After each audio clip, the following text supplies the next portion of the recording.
પણ પેલા એ તો શોધો કે કોંગ્રેસમાં રહીને ભાજપ નેતાઓ સાથે કે કાર્યકરો સાથે ભાગીદારીમાં કોણ કોણ ધંધા કરે છે, ભાજપ સાથે સંબંધન કોનું કોનું છે.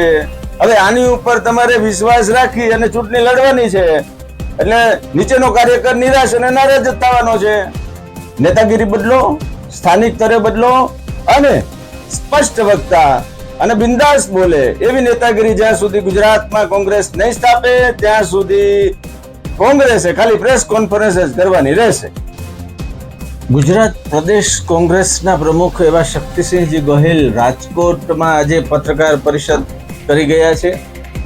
એમની વાત કરવાની જે શૈલી છે અથવા તો મુદ્દાઓને જે પિનઅપ કરવાની સ્ટાઇલ છે એ આમ ચુંગમ જેવી લાગે છે. શરૂઆતમાં તો તમને આમ ગળપણ જેવું લાગે, પછી ખાલી ચાવવાની જ ઈચ્છા થાય, એના કોઈ ટેસ્ટ ન આવે અને મેક્સિમમ ત્યાર પછી માણસ થૂકી નાખતો હોય છે. જે મુદ્દાઓ ઉપર શક્તિસિંહ ગોહિલ વાત કરી રહ્યા છે એમાં એમની એક નબળાઈ છતી થાય છે. કાર્યકરોને શું જોઈએ છે કે આ અમારા પ્રદેશ પ્રમુખ છે, એમની વાત, એમના વિચારો, એમનો ટોન, જોશ, ઉત્સાહ અને આમ જેને કહેવાય ને કે તાકાત ભરવો જોઈએ કાર્યકરોમાં, એના બદલે ચિંગમ સ્ટાઇલની અંદર જે રીતે વાત કરી રહ્યા છે એનાથી કાર્યકરોની અંદર કોઈ પણ નવો સંચાર થતો નથી અને આવું જ જો ચાલશે તો થવાનો પણ નથી. કેમ આવું કહેવું પડે છે, આવો જાણીએ આ અહેવાલમાં.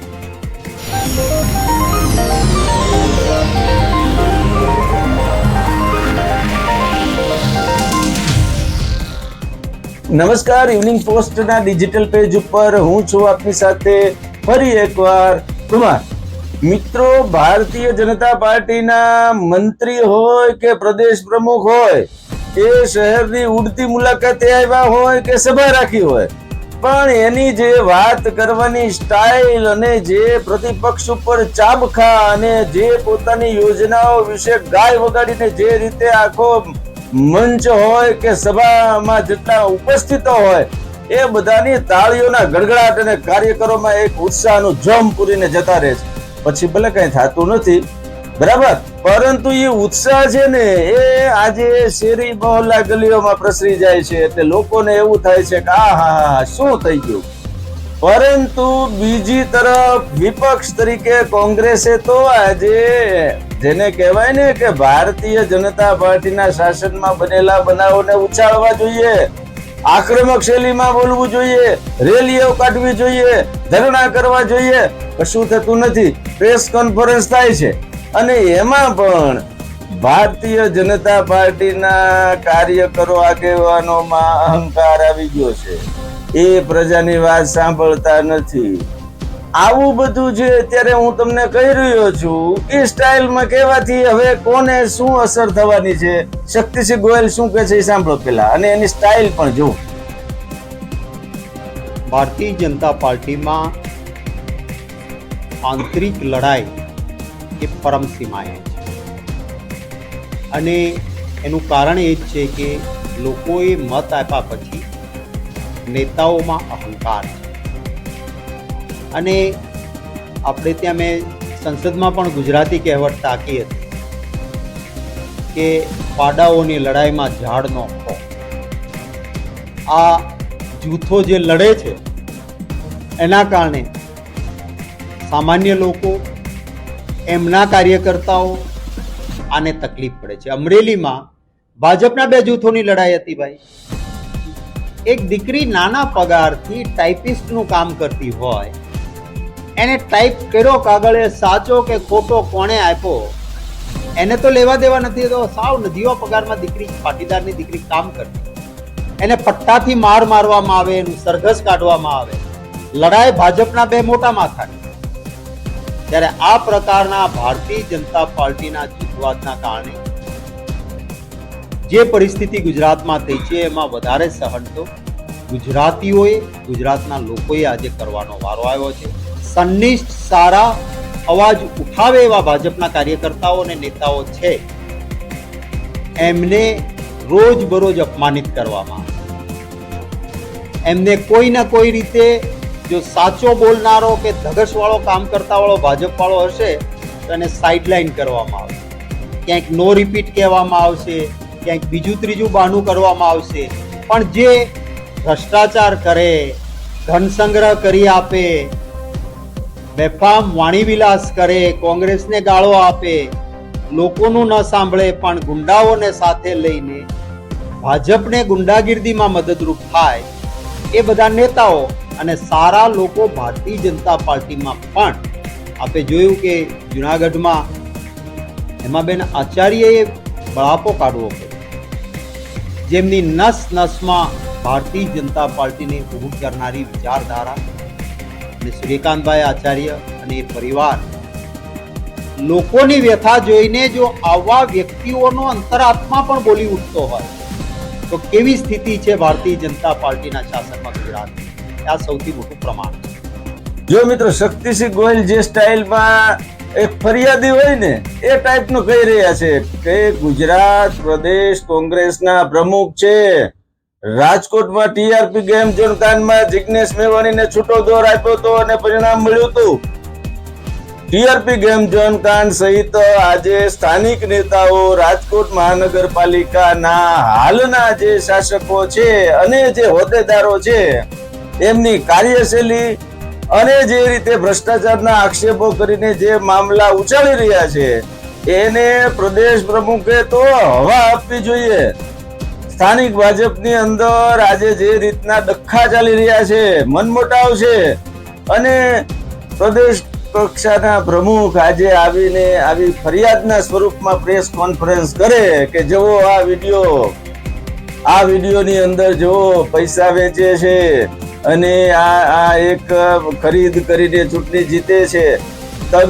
તમે માણસ કોઈને ગમે એટલા રૂપિયા આપી દે, પ્રજા જે છે એ તમારી સાથે કેમ નથી એ જુઓ.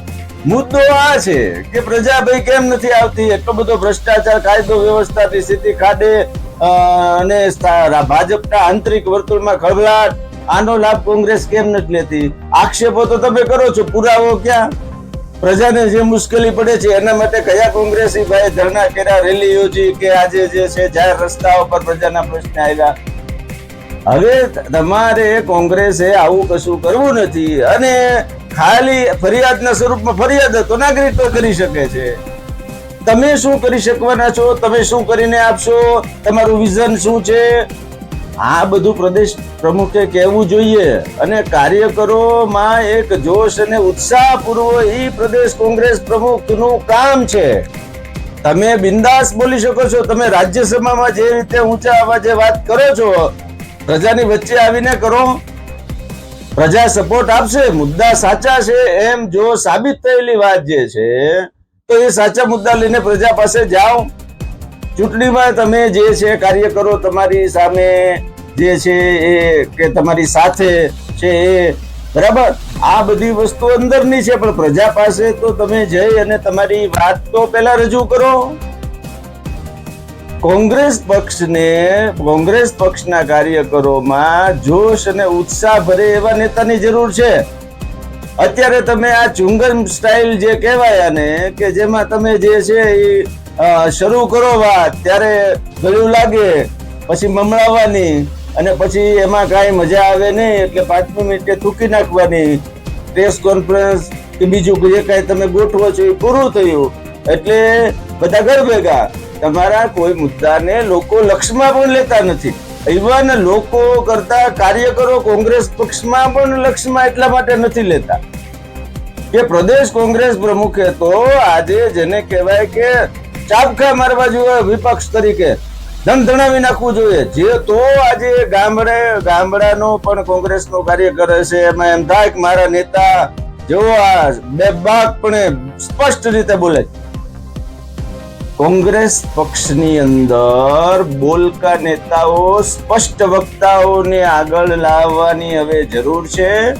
બાકી આવી રીતે પ્રેસ કોન્ફરન્સો કરી અને મીડિયાને બોલાવીને વાત રજૂ કરવાથી કોઈ એવો ફેર પડતો નથી. ગ્રાઉન્ડ ઉપર તો તમારો કાર્યકર, તમારો લોકલ નેતા શું બોલે છે, એ કેટલા કોન્ફિડન્સથી બોલે છે એ મહત્વનું છે. અને એ નેતા ઉપરથી જ ઉપરના જે છે પ્રદેશ પ્રમુખથી માંડીને જે સંગઠન એ કેટલું તાકાતવાર છે. હજી પ્રજાને એવું લાગતું નથી કે પ્રદેશ કોંગ્રેસનું જે આ સંગઠન જે છે એ તાકાત વાળું છે એવું હજી લાગતું નથી. 4 જૂથ 5 જૂથ એ તો માનો કે બધી પક્ષમાં હોય, પરંતુ આજે ભાજપમાં જે છે એ અનેક કોંગ્રેસીઓ ગયા, પણ એનથી વધારે ખરાબ તો એ છે, એ તો સારું છે કે એમણે સ્પષ્ટ રીતે કોંગ્રેસ છોડીને ભાજપમાં ગયા. પણ પેલા એ તો શોધો કે કોંગ્રેસમાં રહીને ભાજપ નેતાઓ સાથે કે કાર્યકરો સાથે ભાગીદારીમાં કોણ કોણ ધંધા કરે છે, ભાજપ સાથે સંબંધન કોનું કોનું છે. હવે આની ઉપર તમારે વિશ્વાસ રાખી અને ચૂંટણી લડવાની છે, એટલે નીચેનો કાર્યકર નિરાશ અને નારાજ જ થવાનો છે. નેતાગીરી બદલો, સ્થાનિક સ્તરે બદલો અને સ્પષ્ટ વક્તા અને બિંદાસ બોલે એવી નેતાગીરી જ્યાં સુધી ગુજરાતમાં કોંગ્રેસ નહીં સ્થાપે ત્યાં સુધી કોંગ્રેસે ખાલી પ્રેસ કોન્ફરન્સ જ કરવાની રહેશે. ઇવનિંગ પોસ્ટ ચેનલને આજે જ લાઈક કરો, શેર કરો, સબસ્ક્રાઇબ કરો. આભાર.